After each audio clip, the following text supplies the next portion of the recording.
आज तक संवाददाता मौसमी सिंह ने यमुना से उठ रहे बड़े खतरे पर रिपोर्ट तैयार की है।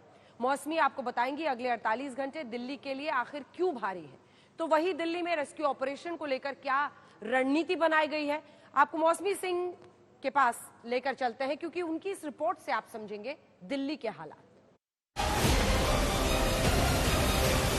खतरे के निशान को यमुना नदी पार कर चुकी है। 1978 के बाद ऐसा पहली बार हुआ है जब यमुना का जलस्तर खतरे के नए रिकॉर्ड तक पहुंच गया है। खतरा कितना बड़ा है, ये आप यमुना के इस विकराल रूप को देखकर समझ सकते हैं। पीछे आप देख रहे हैं यमुना नदी की तस्वीर, जो अपने आप में काफी दिल दहला देने वाली है, क्योंकि जिस तरह से लगातार हथनी कुंड से पानी छोड़ा जा रहा है, आप देख रहे हैं चारों तरफ पानी ही पानी नजर आ रहा है। यमुना का पानी खतरे के निशान को पार किया तो नदी की धारा ने पहले किनारे बसे इलाकों को डुबो दिया और फिर सैलाब का कहर रिंग रोड तक पहुंच गया। पानी चारों ओर है, इसको रोकने के लिए पानी को शायद ये जेसीबी लगाई गई थी और ये तख्ती बीच में बैठाई गई। उसके बाद किस तरह से यमुना का जलस्तर बढ़ने से आप देखिए कि ये पानी लगातार अब रिंग रोड की ओर लगातार बढ़ता चला जा रहा है।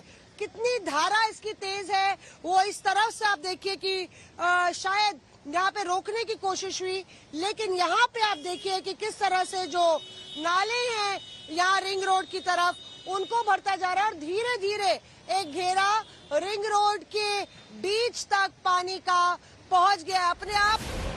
सैलाब का विकट संकट है। आलम यह है कि लोग अपना घर बाहर छोड़ने को मजबूर हैं।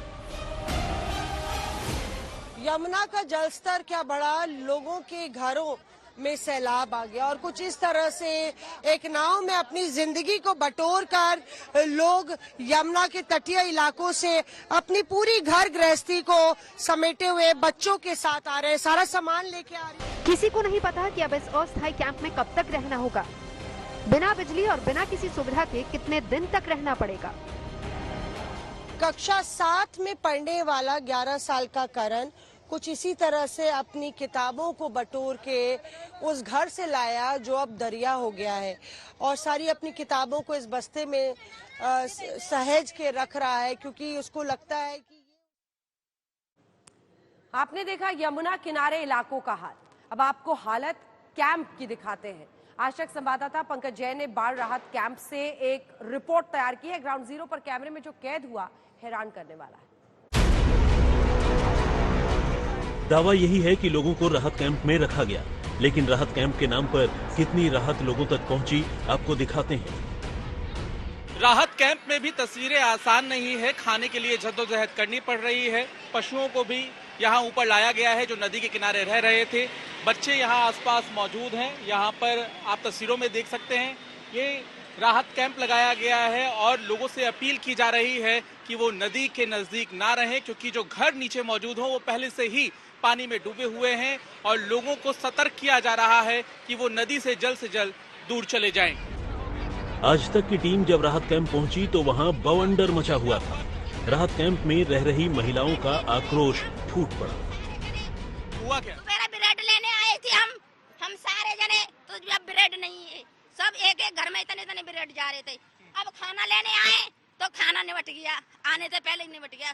जब तुम्हें पता है कि बच्चे लान में, तो बच्चे ना लगा हटाओ ना, तुम बड़े में लगाओ ना लान में, तो सबको मिले खाना बराबर।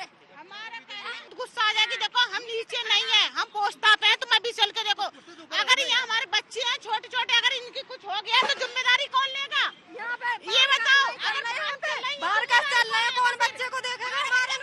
जिम्मेदारी लेंगे जब तो। सब सुविधा यहाँ पे, बस एक ही कमी रह गई है, टॉयलेट नहीं आई। अभी 3 दिन हो गए हैं। महिलाओं को दिक्कत आ रही है? महिला को पूरी दिक्कत आ रही है। जेंट्स तो कहीं भी चले जाते हैं, महिला को बहुत दिक्कत है। बच्चे सब रोड के सारे। किसी का आरोप है कि राहत कैंप खुद बदइंतजामी से जूझ रहा है, तो कुछ महिलाओं ने लापरवाही बरतने की बात कही। अब सवाल यही है कि लोग जाएं तो जाएं कहां? घर पहले ही सैलाब में डूब चुका है, सिर से छत छिन चुकी है और सैलाब के जख्मों पर राहत के नाम पर दवा भी बेअसर है। सोचिए आने वाले 48 घंटों में दिल्ली का क्या होगा, क्योंकि इंसान तो इंसान, इस आपदा की मार से गौशाला भी कराह उठी। 3 हैरान करने वाली तस्वीरें दिखाऊंगा। सबसे पहली तस्वीर ये देखिए, सामने मेरे ठीक पीछे यहाँ से आपको यमुना नदी जो उफान पर है नजर आ जाएगी।